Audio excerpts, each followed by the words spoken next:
Ken of Tortoise Capital with the market commentary. Now, the good news is that we know that markets can only go up. That's all they ever do. I mean, look at this move from here to there. Unbelievable. However, a 10% correction would go from 760 down to 685. These are 3-day bars.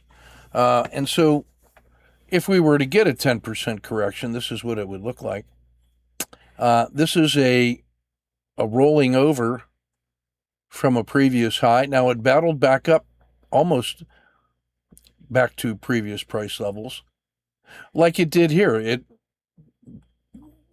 rolled over, but then battled up and exceeded that and kept going. But if this one fails, it would fail below the low of the 3-bar low, about through 750. And then the first sign of support would be the middle of this little cluster. And if that failed, the next support is here, back to the RL60 and the PSAR.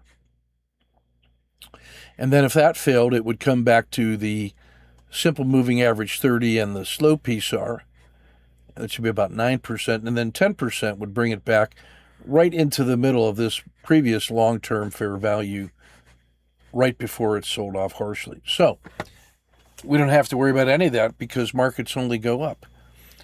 But if you were concerned, you would look at 752 as a really important support level and says as long as price stays above 752, nothing to worry about.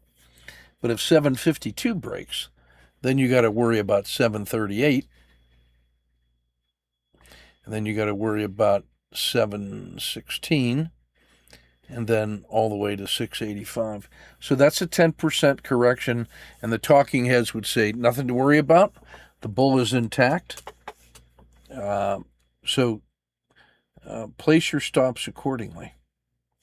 The breakout to the upside, well, then there's obviously nothing that's going to hold it back from going to the moon. Ken of Tortoise Capital, keep your risk measured and your powder dry.